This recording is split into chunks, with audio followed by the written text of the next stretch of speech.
Vous êtes-vous déjà demandé quel est le moment exact où le corps humain décide que son voyage touche à sa fin?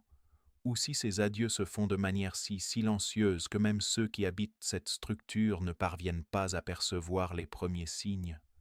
Beaucoup de gens croient que la vieillesse est un déclin inévitable et linéaire, où la santé s'échappe simplement comme du sable entre les doigts, mais la vérité c'est que l'organisme s'effondre rarement de manière totalement imprévisible ou sans émettre de profonds avertissements systémiques. Il existe un danger ignoré qui réside précisément dans la normalisation de ces symptômes, souvent étiquetés comme de simples poids de l'âge, alors qu'en réalité ce sont des cris désespérés d'une biologie qui perd son homéostasie de manière irréversible. Comprendre ces limites n'est pas une invitation à la peur, mais une nécessité vitale pour quiconque souhaite garder les rênes de sa propre vie et de sa dignité. Dans cette vidéo, nous allons révéler ce qui se passe dans les coulisses cliniques des salles d'urgence et des soins palliatifs, en traduisant pour vous le langage silencieux que le corps utilise lorsqu'il commence à éteindre ses systèmes fondamentaux. C'est une découverte qui change radicalement la perception du vieillissement, car elle lève le voile du fatalisme et vous remet le pouvoir de la conscience préventive.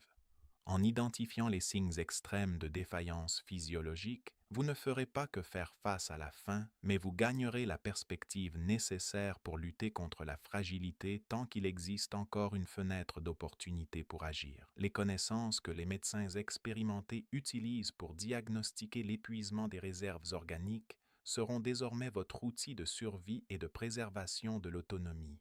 Préparez-vous à un voyage de clarté et d'autorité sur votre biologie, où apprendre à reconnaître les limites du corps est la première étape pour les repousser avec force. Le thème de la finitude biologique est souvent enveloppé de silence et de tabous, ce qui empêche des millions de personnes de comprendre les mécanismes qui régissent leur propre corps dans la phase la plus mature de la vie. Cette omission délibérée est dangereuse car, après 60 ans, la réserve physiologique, cette sorte d'épargne biologique qui nous permet de faire face aux infections, aux chutes ou au stress aigu, commence à s'épuiser plus rapidement si elle n'est pas rigoureusement surveillée. Ignorer les signaux d'alerte systémique ne fait pas disparaître le déclin.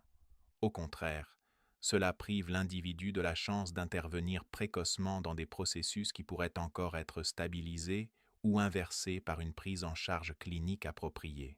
Lorsqu'une personne atteint sa 6e décennie, chaque petite modification de la vigueur physique ou de la clarté mentale porte un poids biologique bien supérieur à celui d'un jeune, exigeant une attention que notre société offre rarement. La grande tragédie silencieuse du vieillissement moderne réside dans la normalisation perverse de symptômes graves, qui sont acceptés à tort comme des choses normales pour l'âge, tant par les familles que par les personnes âgées elles-mêmes. Lorsque quelqu'un commence à manger moins, à dormir excessivement ou à perdre la force de se lever d'une chaise, la société considère généralement ces faits comme une évolution naturelle et passive du temps, sans réaliser qu'un effondrement imminent s'y cache. Cette défaillance de perception généralisée affecte des millions de foyers, transformant des opportunités de diagnostic en scénarios de dépendance totale et irréversible en quelques semaines ou mois. En sous-estimant le déclin aigu de la nutrition et de la mobilité, on perd la chance précieuse d'apporter du confort ou même d'identifier des infections cachées. Des infections qui, si elles étaient traitées à temps, pourraient redonner des années de vie active à un individu qui se retrouve injustement cloué au lit.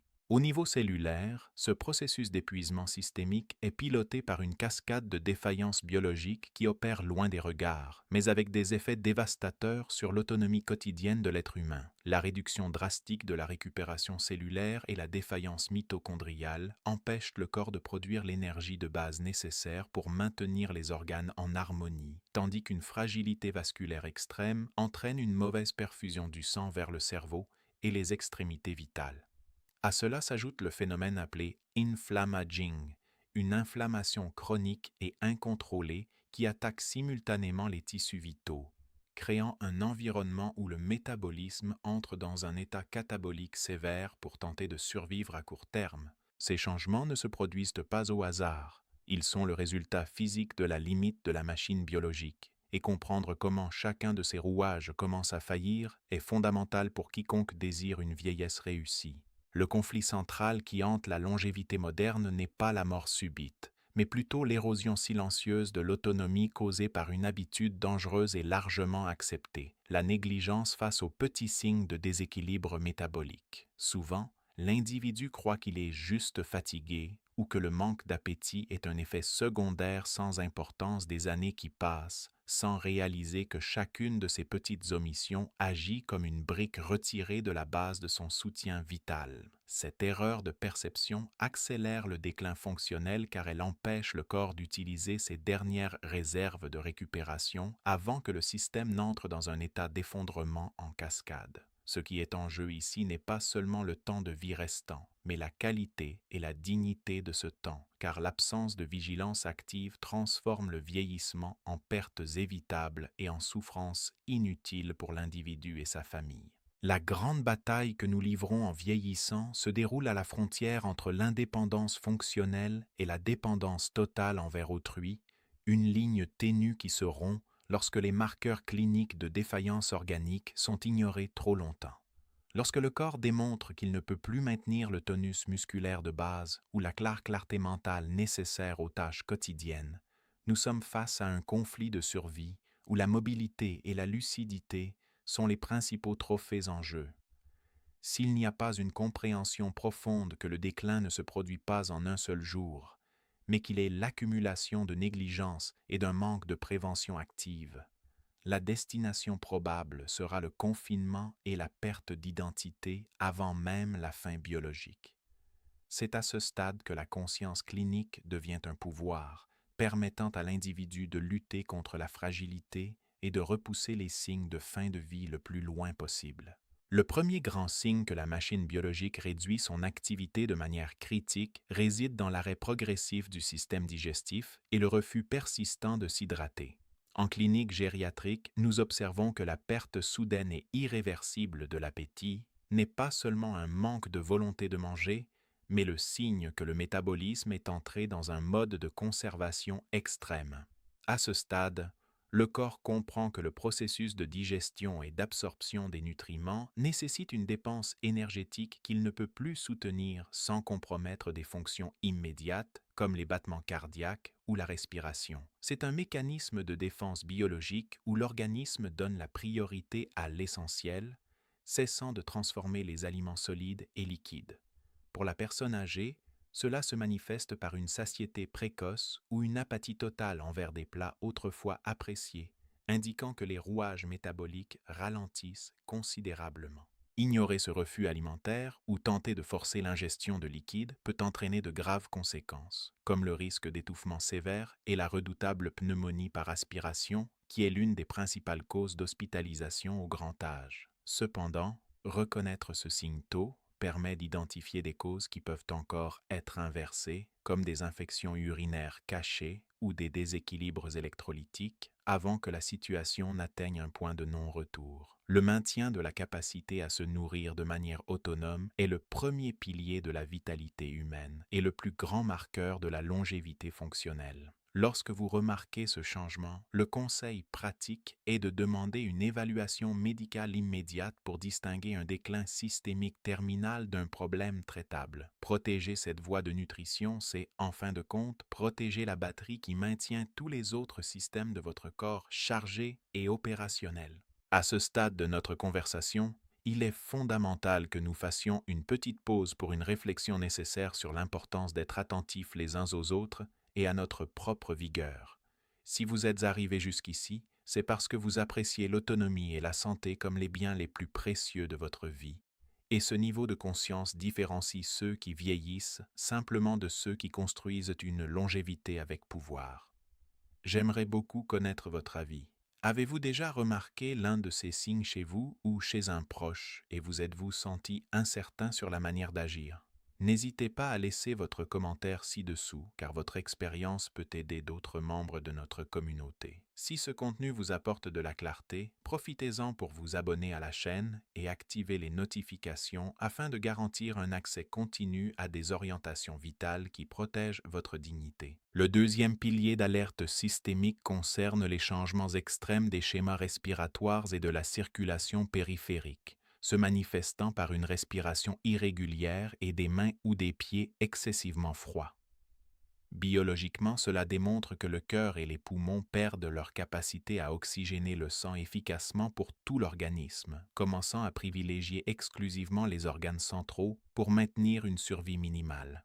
Des phénomènes tels que la respiration de Cheney-Stokes, caractérisée par des cycles de respiration profonde suivis d'apnée, sont des indicateurs que le centre respiratoire du cerveau souffre d'un manque de perfusion ou de l'accumulation de toxines métaboliques. Chez les personnes âgées fragiles, les extrémités peuvent devenir pâles ou bleuâtres, signe clinique clair que la pompe cardiaque n'a plus la vigueur nécessaire pour surmonter la résistance vasculaire périphérique. C'est le corps qui ferme les portes de la périphérie pour protéger le noyau vital. Comprendre la gravité de ces changements est crucial pour éviter le désespoir familial et garantir qu'un effondrement imminent soit géré avec la dignité qu'un être humain mérite. La vigueur vasculaire et respiratoire est ce qui soutient l'irrigation constante du cerveau et des muscles, étant le carburant essentiel de toute forme de mobilité et d'autonomie dans la vieillesse. En reconnaissant ces signes, le bénéfice immédiat est la possibilité d'ajuster le soutien clinique pour éviter la souffrance liée au manque d'air, l'une des pires sensations en fin de vie. De plus, cette perception renforce l'importance vitale de maintenir une santé cardio-respiratoire tout au long de la vie, car c'est cette réserve qui dictera jusqu'où le système pourra fonctionner avant de défaillir. Surveiller le rythme de sa propre respiration et la température de ses extrémités permettent à l'individu d'aider son réseau de soutien à agir avec responsabilité et bienveillance. Le troisième pilier de cette carte du déclin est le retrait cognitif accompagné d'un sommeil insurmontable où la personne âgée passe d'un état d'alerte à une somnolence profonde. Ce phénomène se produit parce que le cerveau, confronté à l'hypoxie chronique et à l'accumulation de toxines résultant d'une insuffisance rénale ou hépatique, décide de réduire le niveau de conscience pour économiser les dernières ressources énergétiques disponibles. Il ne s'agit pas d'une fatigue ordinaire, mais d'une léthargie où l'interaction avec l'environnement devient minimale et où une confusion mentale aiguë ou délire peut se manifester soudainement. Pour un observateur extérieur, il peut sembler que l'individu se repose simplement davantage, mais cliniquement, il s'agit de l'arrêt des fonctions cognitives supérieures au profit du maintien basique du tronc cérébral. C'est le signe que le métabolisme cérébral ne peut plus soutenir le traitement de l'information ou l'interaction sociale. La conséquence de l'ignorance de ce retrait est l'erreur de confondre un symptôme de défaillance systémique avec une simple fatigue chronique, perdant ainsi la chance d'investiguer des déséquilibres métaboliques qui pourraient encore être corrigés. Une lucidité continue au grand âge exige un environnement interne propre, bien oxygéné et nourri, et toute déviation aiguë de ce schéma doit être traitée comme une alerte d'urgence. L'intérêt de reconnaître ce signe réside dans la capacité à distinguer une démence progressive qui met des années à évoluer d'un état aigu indiquant que des organes internes défaillent. Pour garantir la longévité de l'esprit, il est nécessaire de protéger l'intégrité des reins et du foie, car ils sont les filtres qui empêchent le cerveau d'être inondé de substances toxiques. Rester vigilant quant à son propre schéma de conscience est fondamental pour s'assurer que l'identité et la clarté restent préservées.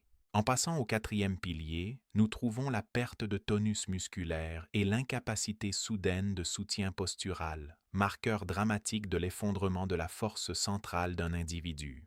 Lorsque la personne âgée ne peut plus s'asseoir dans son lit sans soutien, tenir sa propre tête ou effectuer des micro-mouvements coordonnés, nous sommes face à une sarcopénie accélérée par un état catabolique terminal. À ce stade, l'énergie musculaire a été totalement épuisée pour soutenir des fonctions organiques plus urgentes, laissant le squelette sans protection et sans moteur pour le mouvement. La biologie humaine dépend de la musculature non seulement pour marcher, mais aussi pour stabiliser la colonne vertébrale et permettre une respiration profonde grâce au diaphragme. L'arrêt moteur est peut-être le signe le plus visible de la perte d'autonomie, indiquant que la batterie physique a atteint sa limite absolue et que l'effort pour maintenir sa posture est devenu un fardeau insupportable. Ignorer cette faiblesse extrême augmente drastiquement le risque de chute fatale et de complications liées à l'alitement, comme les escarres et l'atrophie totale, qui détruisent la qualité de vie. Cependant, l'observation de ce déclin moteur sert de rappel urgent de la nécessité vitale de construire une réserve musculaire ou épargne motrice, des décennies avant d'atteindre cette phase critique. L'avantage d'agir préventivement est qu'en renforçant les muscles centraux et la stabilité posturale, vous créez un bouclier de protection qui retarde le moment où le corps perd sa capacité à se soutenir. La relation directe entre masse musculaire et longévité est incontestable. Sans force physique, il n'y a pas d'indépendance fonctionnelle, et l'effondrement moteur marque invariablement la fin de la liberté de mouvement. Par conséquent, surveiller sa propre force physique est le meilleur thermomètre pour évaluer à quel point votre dignité biologique est réellement protégée. Enfin, le cinquième pilier se manifeste par le refroidissement du noyau corporel et la défaillance visible de la régénération cellulaire et de la production de fluides, notamment l'arrêt de l'urine. C'est l'étape où les reins cessent de filtrer le sang, entraînant l'accumulation dangereuse de toxines urémiques qui affectent tous les autres systèmes en cascade, tandis que le thermostat central du cerveau ne parvient plus à maintenir la température basale. Le refroidissement qui commence par les mains et les pieds pour migrer vers le torse est le signe que la production de chaleur métabolique a cessé, indiquant que les mitochondries ne traitent plus l'énergie à l'échelle systémique. La peau peut paraître sèche, inélastique et avoir un aspect marbré, reflétant l'interruption de l'hydratation des tissus et de la circulation capillaire. C'est le moment où la biologie retire ses derniers investissements dans l'entretien externe pour tenter de préserver l'étincelle minimale de vie dans le noyau. Soumettre une personne âgée présentant ces signes à des traitements agressifs ou invasifs peut être une erreur douloureuse, car le corps ne possède plus de voies d'élimination, comme des reins fonctionnels, pour métaboliser les médicaments ou drainer les excès. L'intérêt de reconnaître cette défaillance organique finale est la transition immédiate du focus thérapeutique vers la gestion de la dignité et du confort, évitant des souffrances qui n'apporteraient aucun retour fonctionnel. L'intégrité rénale et une thermorégulation stable pendant le vieillissement sont les reflets directs de décennies d'hydratation adéquate et d'un métabolisme bien soigné. En comprenant que ces systèmes sont les gardiens de la propreté et de l'équilibre thermique de votre corps, vous percevez l'urgence de les protéger tant qu'il y a encore de la vigueur pour le faire. L'acceptation clinique de ces limites n'est pas une défaite, mais un acte de sagesse pour honorer le voyage biologique avec le plus grand respect. Imaginez une scène où une famille, mue par l'amour mais manquant de connaissances techniques, décide de forcer l'alimentation d'une personne âgée qui présente déjà des signes clairs de refus métabolique systémique. Ils croient que la nourriture redonnera de la force, mais le corps, incapable de traiter les nutriments, réagit par des étouffements et une souffrance évitable, accélérant un effondrement qui aurait pu être géré dans la paix. Maintenant, contrastez cela avec l'histoire d'une personne âgée qui, présentant une somnolence inhabituelle et un manque d'intérêt pour l'eau, a été rapidement évaluée par une équipe attentive. La reconnaissance précoce de ces signes a permis de traiter une infection silencieuse avant qu'elle n'atteigne les organes vitaux, lui redonnant des années de vie indépendante et lucide. La différence entre une issue tragique et la récupération de la vitalité réside exclusivement dans la clarté de l'observateur qui n'accepte pas le déclin comme normal. La biologie humaine ne se désintègre pas de manière aléatoire ou chaotique. Il existe une logique interne rigoureuse qui régit chaque étape de notre vieillissement. Il est fondamental de comprendre que le corps ne défaille pas par un simple coup du sort, mais plutôt par l'épuisement méthodique de réserves qui ont été construites ou négligées au fil des décennies. De petites habitudes, comme une hydratation constante ou le maintien de la masse musculaire, accumulent des impacts qui ne deviennent visibles que lorsque le système est testé par une crise. Le déclin que nous observons dans la vieillesse est en réalité un processus progressif et souvent prévisible, plutôt qu'un événement soudain surgissant de nulle part. En voyant le vieillissement à travers ce prisme de cause à effet, nous réalisons que l'autonomie n'est pas un coup de chance, mais le résultat final d'une vigilance active sur les mécanismes qui maintiennent la vie vibrante de dignité et de vigueur. Bien que les signes de défaillance systémique dont nous avons discuté jusqu'à présent puissent sembler effrayants, il est vital de comprendre que le corps humain possède une résilience extraordinaire lorsqu'il reçoit les bons stimuli au bon moment. Pour chaque alerte de fragilité ou risque d'effondrement, il existe une contrepartie de prévention ou de renversement partiel qui peut renforcer votre organisme et retarder ses marqueurs de plusieurs décennies. Il n'est jamais trop tard pour commencer à agir et des changements simples, comme l'ajustement de l'hydratation quotidienne ou l'inclusion d'exercices de résistance, génèrent un impact réel et mesurable sur votre réserve physiologique.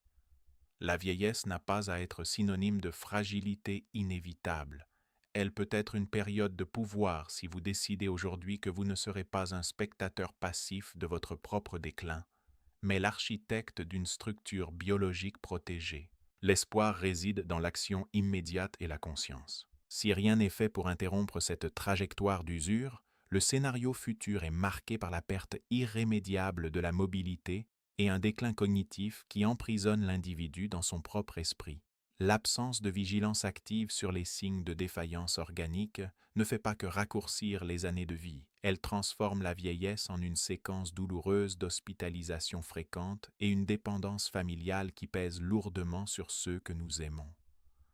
Sans le maintien des réserves physiologiques, chaque petite chute ou infection banale devient une menace existentielle, où la dignité est remplacée par des procédures invasives dans des corps qui n'ont plus la force de se régénérer.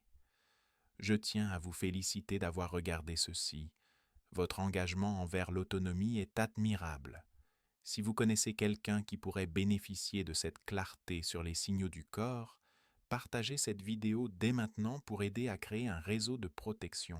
L'une des révélations les plus surprenantes et les plus fréquemment ignorées sur le processus de vieillissement est que le corps n'entre pas en défaillance par manque de vitalité intrinsèque, mais plutôt par un épuisement méthodique de systèmes qui auraient pu être épargnés.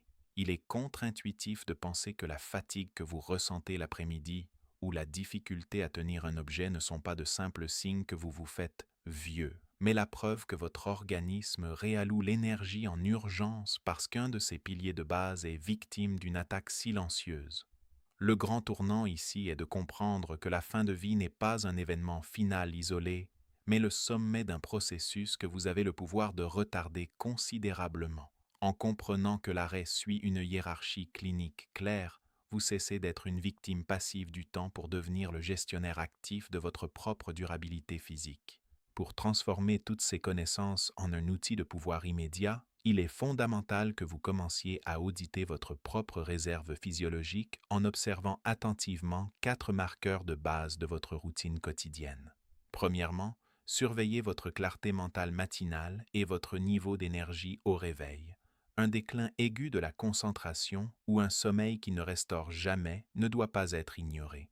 Deuxièmement, établissez un schéma de base pour votre hydratation et votre appétit, en notant toute réduction soudaine du désir de boire ou de l'intérêt pour des repas complets, car cela signale le début d'une économie métabolique critique. Troisièmement, évaluez votre force motrice simple, comme la capacité de vous lever sans utiliser vos bras, ce qui reflète votre épargne musculaire centrale.